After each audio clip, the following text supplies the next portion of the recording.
The Brainchild by Edmund Cooper. Originally published in the June 23, 1956 issue of Saturday Evening Post under the title of The Invisible Boy. Republished in a collection of the author's short stories entitled Tomorrow's Gift in 1958, which had a German translation in 1964. It next appeared in the second of what would ultimately be three such collections called The Square Root of Tomorrow in 1970. It was included in a Hungarian anthology in 1971, and finally in another collection of the authors called Jupiter Laughs in 1979. Read by Darrell T. Smith II for my channel, Quasar Spectra.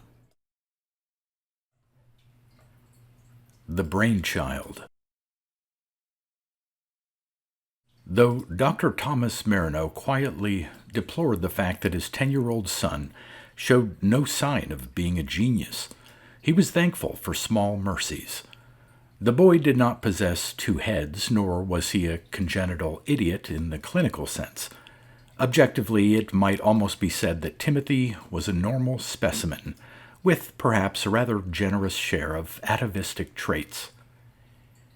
This was a source of continual wonder to Dr. Marino. As the director of a team engaged in designing and building electronic brains, he was professionally shocked to think that even such an inferior calculator as a human being could be manufactured by unskilled labor. Fortunately or otherwise, this did not prevent him from begetting Timothy. But as a fond father, Dr. Marino fell somewhat short of the conventional standard. His wife, Mary, a sensible blonde who regarded trigonometry as a serious abdominal operation, had much difficulty in persuading him that babyhood and infancy were not only desirable but necessary. With characteristic impatience, Dr. Marino had hoped to teach young Timothy chess at the age of 3 and differential calculus by 4.5. After all, he argued, what was the use of science if it could not be applied to life? If it was possible to program an electronic brain for all processes of mathematical reasoning, why could not the same thing be done to a small boy? He found the answer very quickly. It was tragically simple. In the matter of learning, the machine had no option. The boy had. By the time he was 10, Timothy had not only managed to destroy Dr. Marino's faith in every known method of education and driven him to seek consolation in bigger and better electronic brains, he had also managed to ignore the science of mathematics in toto. Thus, at the very apex of Dr. Marino's career, when, after 3 years of unremitting labor, he had brought to completion the electronic brain called Peeping Tom, the fruits of victory tasted slightly sour. He had built a brain that could see, hear, speak, and, in a limited sense, feel. He had built a brain that could make any other electronic birdcage in the Western world look foolish. He had programmed Peeping Tom to answer questions that nobody was clever enough to ask, yet he could not teach his own son that half of a half was a quarter. Sitting one afternoon in front of Peeping Tom's chromium-plated face, staring at his television screen eyes and his loudspeaker mouth, Dr. Marino felt no elation at all, only a faint bitterness. It was, he thought, a matter of regret that you could work out blueprints for practically everything except babies. Recently, he had acquired the habit of talking to himself, fortunately only when he was alone. But though his present reverie was no more than a quietly mumbled monologue, he was soon reminded that he was not quite alone. "I beg your pardon, sir," boomed Peeping Tom, "but would you kindly state the precise terms of reference?" Dr. Marino blushed guiltily, then remembered that Peeping Tom was only a machine after all. "Go to blazes, you great glorified pianola! I wasn't talking to you." "Sorry, sir." returned Peeping Tom abjectly. But as there appears to be no one else present, and since you programmed me to tackle all questions, I concluded— Switch yourself off, interrupted the physicist. Go to sleep. Peeping Tom's eyes glowed reproachfully. Yes, sir. No, wait a minute, snapped Marino. Are you intelligent? No, sir, merely clever. Correct. Now tell me who made you, who owns you, and what you're worth. You designed me, sir, and your team constructed me. I'm owned by Imperial Electric Incorporated, who paid $2,245,367.33 for materials and construction. That's right, agreed Dr. Marino. Can you beat me at chess? Yes, sir. Can you calculate how many atoms there are in the cosmos? Yes, sir, approximately. Can you work out how much rice the probable population of China will consume in 1975? Yes, sir. Then, said Dr. Marino with irony, you will doubtless be able to solve a comparatively simple problem. Why does a baby suck its thumb? He sat back complacently, waiting for Peeping Tom to admit defeat. A baby sucks its thumb, replied the brain unexpectedly, for the following reasons. A. Because it is weaned too early. B. Because it is teething. C. Because it experiences insecurity. Or D. Because it is hungry. If thumb-sucking persists, it is recommended that— I'll be darned, said Dr. Marino. Who programmed you with that stuff? Peeping Tom seemed to enjoy his moment of triumph. You did, sir, he purred. During the first test programming series, you arranged for me to store the contents of 1,000 assorted handbooks in my memory banks. One of them was Baby and Child Care by Benjamin Spock, M.D. Dr. Marino was slightly furious. Well then, you ampere-sucking incubus, perhaps you will kindly tell me why my son, Timothy, combines the physical characteristics of Homo sapiens with the mental ability of an anthropoid ape. According to the theory of evolution, began Peeping Tom sententiously, a primitive life form is capable of— Beating your dull-witted circuits out with a large spanner, interrupted the physicist, childishly indulging a much-repressed desire to be rude. Now, allow me to rephrase the question. Why is my son intellectually retarded in spite of his general background? May I request relevant data? Proceed, said Dr. Marino regally. I will endeavor to be quite objective. Despite his mechanical limitations, Peeping Tom contrived to give the impression of one drawing a deep breath. I require to know his age, weight, height, physical type, shape of skull, approximate vocabulary, manual attainments, emotional characteristics, primary interests, habits, hobbies, and ambitions. I also need to evaluate his relationship with his mother and his relationship with you. Dr. Marino gazed at Peeping Tom's wall-length face, awestruck. You don't want much, do you? No, sir, agreed Peeping Tom blandly. Then he added, If I may make a suggestion, sir, why not tell me about Timothy in your own way? I will marshal the relevant facts as they emerge. Dr. Marino was too immersed in the proposition to realize that a tremendous milestone in the history of electronic computers had just been passed. It was the first time one had ever made a suggestion on its own initiative. As I see it, began the physicist thoughtfully, Timothy has one outstanding quality: stubbornness. He's as stubborn as a mule with a carrot complex. At first I told myself it was only a sort of sturdy independence, but... And he went on, talking through half the afternoon, confiding his problems to the machine of his own creation. Peeping Tom listened quietly, his square eyes dull with the deceptive somnolence of a fat cubist owl. Finally, Dr. Marino appeared to have exhausted himself. He broke off in the middle of a sentence whose point he had already forgotten, blinked foolishly, and came to the conclusion that he had recently been working too hard. Peeping Tom seized the opportunity to deliver his verdict. The available evidence, sir, points clearly to maladjustment. However, there is... Maladjustment? Snorted Dr. Marino. Of course the boy's maladjusted. That's what I've been wasting my time telling you.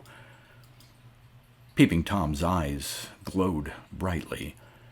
I do not infer that Timothy is a maladjusted child, he announced, but you, sir, seem to be a maladjusted parent. Dr. Marino tried to preserve a tiny shred of scientific detachment. An interesting theory, he conceded with some irony. Naturally, you have a solution to offer. Naturally, agreed Peeping Tom. Since you have failed to arouse the boy's intellectual curiosity, it follows that a different stimulus should be applied. What? Inquired Dr. Marino. Me, replied Peeping Tom. Dr. Marino closed the front door quietly behind him and managed to raise a tired smile for his wife. Had a good day, darling? Asked Mary. He noted with satisfaction that at 37 she was still uncommonly attractive. It was a great consolation. Terrible, he answered. We've now got to the stage where the brain talks back. How about a nice, passionate kiss? Make it 80% nice and 20% passionate, she said. Dinner is in a critical condition. He duly translated the wild impulse of abandon into a restrained, domestic clinch. Where's Timothy? He inquired, casually. Watching some cloak and dagger stuff on the television? Dr. Marino made a noise like a punctured tire. I've a good mind to take an axe to that damned box of tricks. It's ruining his initiative, to say nothing of his critical faculty. When I was his age... Darling, interrupted Mrs. Marino gently, you're using up too much adrenaline. I do wish you'd control your language a little more. At home, anyway. Little somethings have big ears. Humph! Has Wonder Boy dined? Yes, he didn't want to miss the play. He didn't want to miss the play, echoed Dr. Marino irritably, following his wife into the dining room. Well, I suppose we ought to be thankful for a quiet meal together anyway. Incidentally, I want to have a little chat with him afterwards. Do I smell something burning? Mary sighed. Only yourself, dear.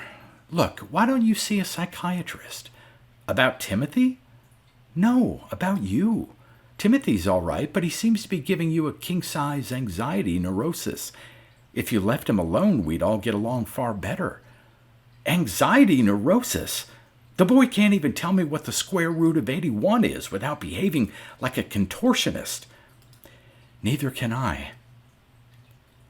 Dr. Marino tried to register a superior and at the same time lecherous smile. I didn't marry you for your brains, darling.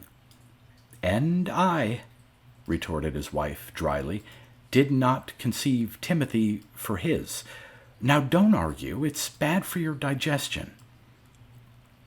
Dr. Marino did not argue.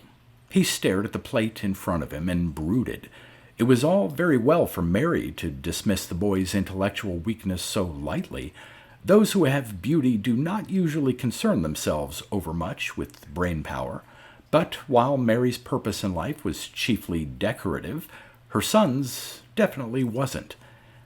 The trouble with Timothy, thought Dr. Marino wearily, was that he didn't have very much of anything.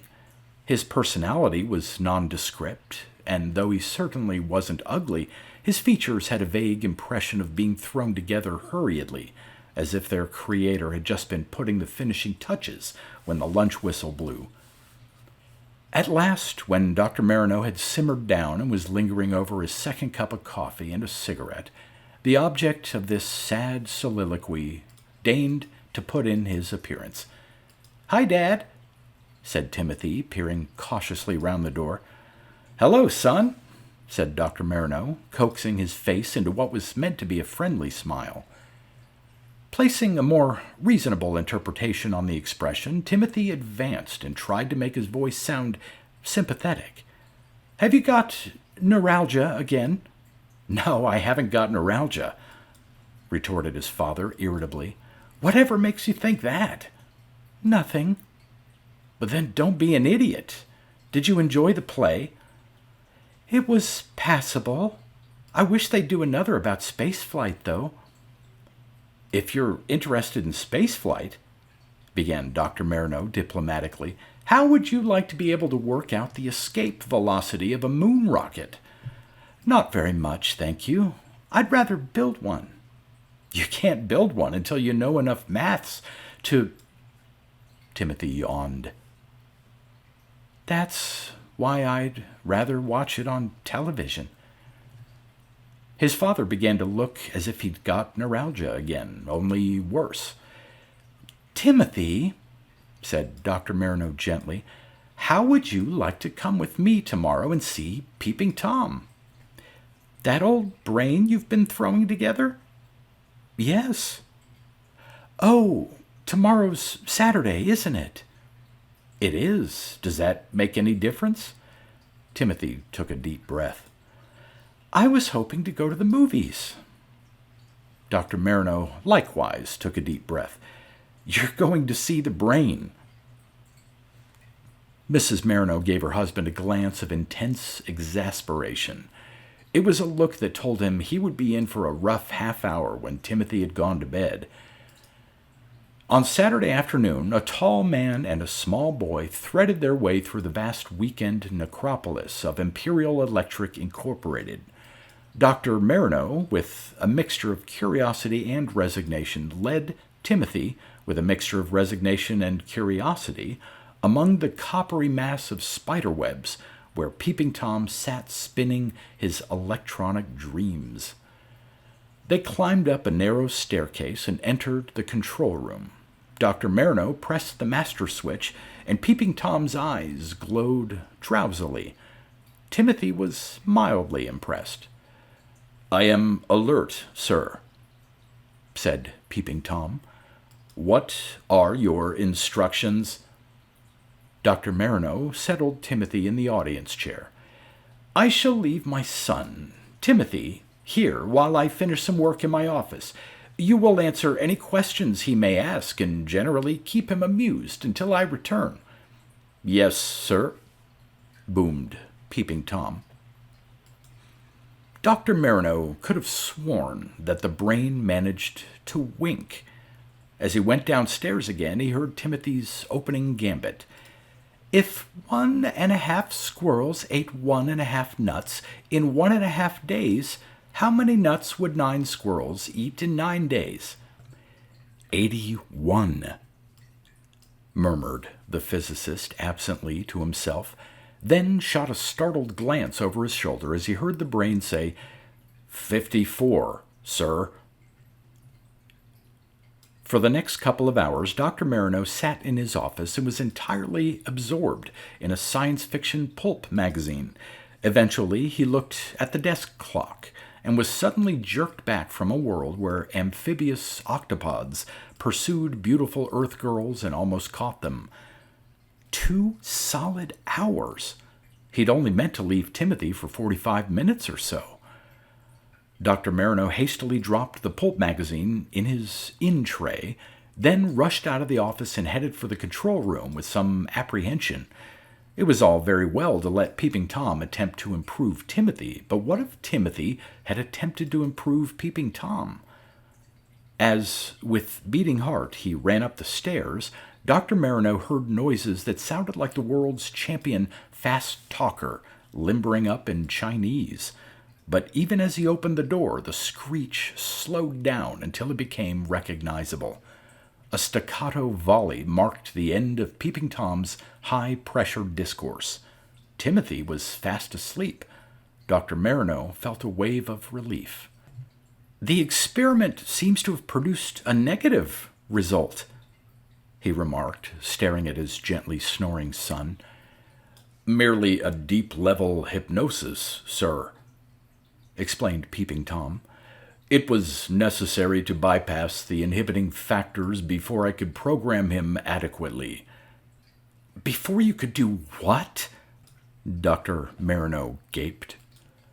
"Before I could program him adequately. He has now received an advanced course in mathematics and physics. I trust you will find the results satisfactory." "But there's just one small point," said Dr. Marino, breathing heavily. "My son, you dim-witted squawk-box, is not a machine." "No, sir," agreed Peeping Tom.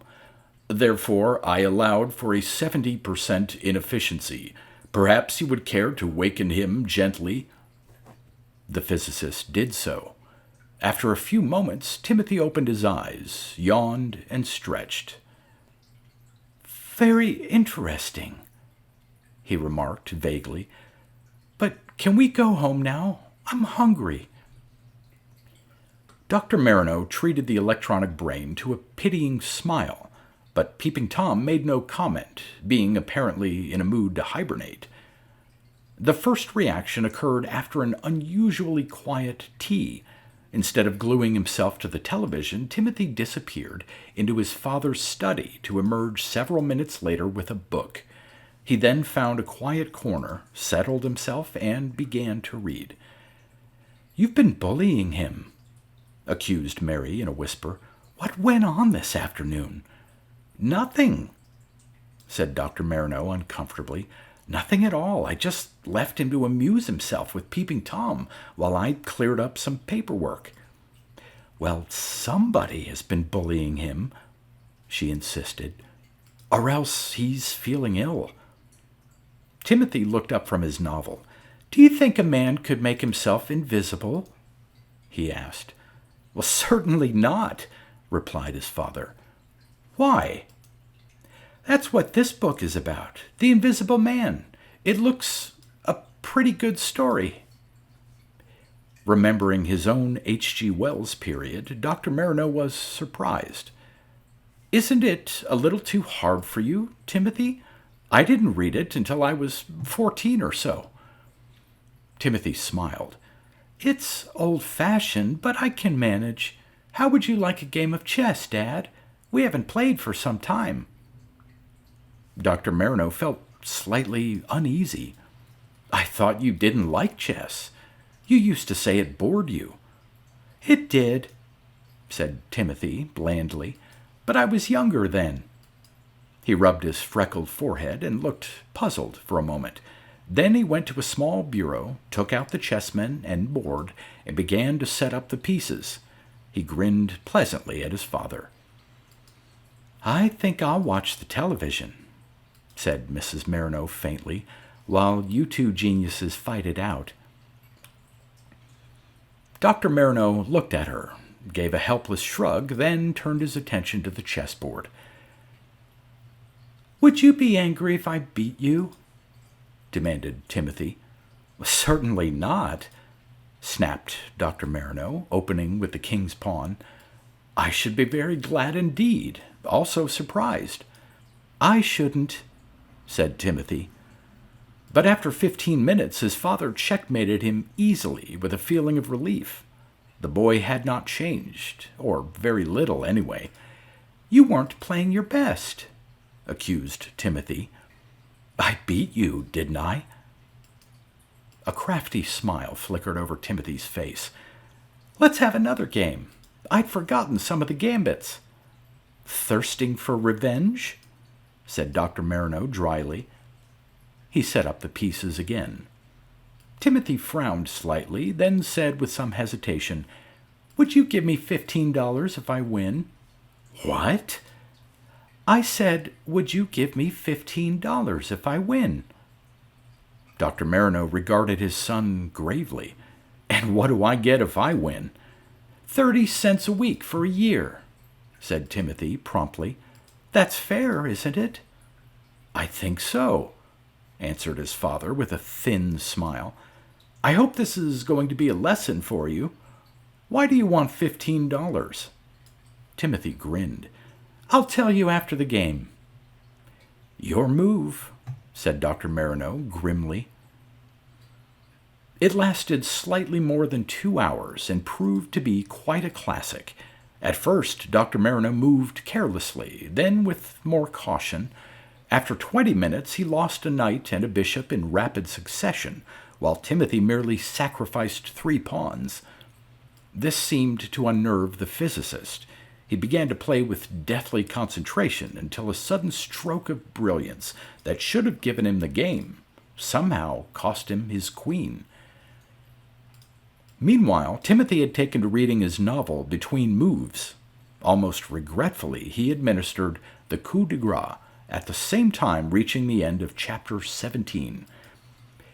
"Timothy," said Dr. Marino in a cracked voice as he reached for his billfold, "how did you do it?" "Just follow the pattern," replied the boy enigmatically. There was a profound silence while Timothy collected his winnings and, after a careful recount, pocketed the dollar bills. His father stared anxiously at this pint-sized Frankenstein that was his own flesh and blood. Eventually, Dr. Marino was moved to consider the purpose behind this sinister confidence trick. "What are you going to do with the money?" he demanded. "Buy a few things I need for some experiments." "I see," said Dr. Marino blindly. Timothy yawned. "I think I'll go to bed now. Thanks for the games, Dad. I hope you didn't mind losing." "Not at all," grated his father. "It was a pleasure." Mrs. Marino, whose interest in television had fallen to zero from the moment Timothy began to win, watched her small, retreating son with awe. She noticed that the copy of The Invisible Man was tucked firmly under his arm. When he had closed the door behind him, she pounced on her husband like a broody lioness. "What's happened to my little boy?" she demanded. "What have you done to him?" "Nothing. Nothing at all," he said helplessly. "I expect Peeping Tom taught him a few tricks, but they'll soon wear off." "Wear off?" snapped Mary. "I should hope so, for your sake. If that electronic egg timer's done any harm to Timothy, I'll... She froze him with an angry glare. Remembering Peeping Tom's hypnotic programming, Dr. Marino winced. For the rest of the weekend, there was a somewhat uneasy armistice. Unconsciously, Dr. Marino avoided his son as much as possible, while Timothy, for his part, spent a great deal of time in his own room. The physicist discovered that a few more books had disappeared from his study, including one massive tome on wave mechanics. The thought of Timothy reading up on wave mechanics was no longer ridiculous. It was terrifying. But he made no comment, thinking it wiser to await results. He did not have to wait long. The storm broke on Monday evening. Returning home late after a long and unrewarding experiment, Dr. Marino was confronted by a hysterical wife. "Thank heaven you've arrived," she sobbed. "I've been trying to call you for the last hour. You've got to do something about Timothy quickly, before I go out of my mind." "Timothy?" echoed Dr. Marino nervously. "Where is he? Is he all right?" At that moment, the dining room door opened and a pair of shoes walked down the hall. They were inhabited by an empty pair of stockings which invisibly supported a small boy's vacant suit. "Hi, Dad," said Timothy cheerfully. "I wanted to give you a surprise." Dr. Marino cringed from the apparition. "Timothy," he croaked. Timothy, what have you done? Rearranged my molecular structure, replied Timothy calmly, and lowered my refractive index to 0. It's impossible. You said that before, but, well, here I am. The man in the book did it, and so have I. The sweat dripped from Dr. Marino's forehead. But, Timothy, listen. The book was only a story. Fiction. It just couldn't happen. It has, said Timothy. Feel my hand. He prodded his father, not too gently, underneath the ribs. Would you say that was fiction? Dr. Marino coughed and sat down suddenly, his legs giving way like overloaded pit props.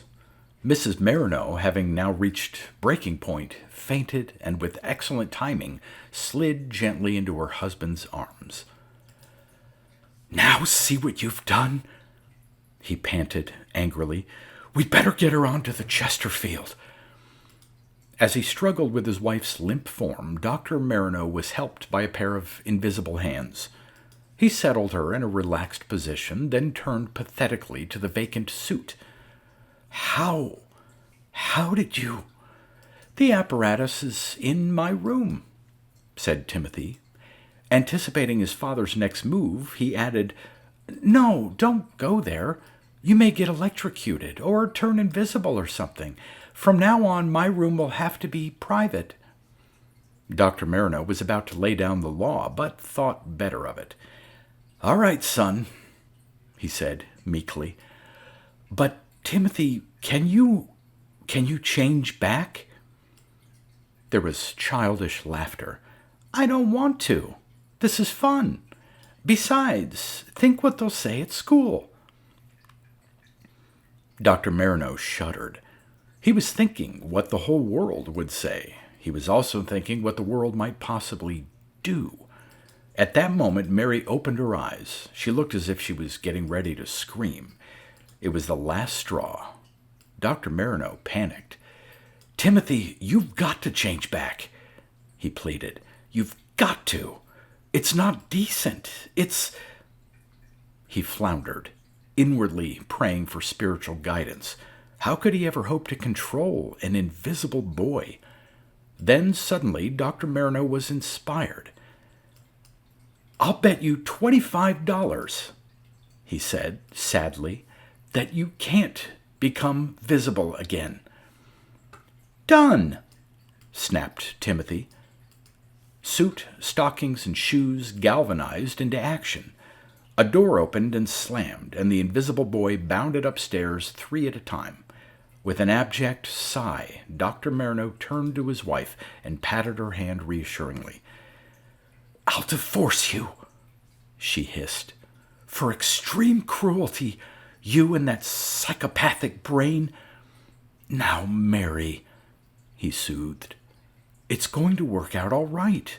We'll just have to watch him carefully for a while. Watch him carefully, she stormed. When at any moment he might decide to turn us into a couple of white mice. It's not as bad as that, dear. If you understood a little physics, I could... Physics? She scoffed. Can you make yourself invisible? She dabbed at her eyes with a handkerchief and sniffed. It's the work of the devil. Unless the devil had also been programmed by Peeping Tom, Dr. Marino doubted if he would have enough scientific knowledge to be of practical assistance. But Mary was in no mood for reasonable discussion, so he let it pass. He would have given anything to watch Timothy making himself visible again, but somehow that didn't seem advisable. He sat down and waited tensely. A mysterious humming started upstairs. It sounded like a muffled hornet. Presently it changed into a high-pitched whirring that died slowly into silence. Then there was a sound like breaking glass. A few moments later, Timothy came back into the room wearing a benign smile on his chubby, substantial face. Dr. Marino mopped his forehead. Then he saw the purposeful gleam in Timothy's eye and hastily took out his billfold. He selected a 5 and 2 10s. Now, Timothy, he waved them slowly in front of the boy's nose, I want you to promise that you'll never make anyone or anything invisible with that apparatus. In fact, it would be a good thing if we took it to pieces tonight. Of course, I'll just take a few notes for the sake of a scientific record, but nobody goes into my room, interrupted Timothy decisively. His hand closed round the bills. Now that I've done it once, I'm beginning to lose interest. I only worked on it because you said it was impossible, but I've just discovered a far more interesting problem. What's that? Squeaked Dr. Marino in top falsetto. Anti-gravity, said Timothy with a happy smile. Dr. Marino experienced an odd darkness descending. The room began to sway slightly, and he had a vague feeling that presently the floor would rise up and hit him. From far, far away, he heard Timothy eagerly explaining why the general theory of relativity was just a little unsound. But Dr. Marino was more concerned with the practical side. He was already figuring how much it would cost him not to go to the moon.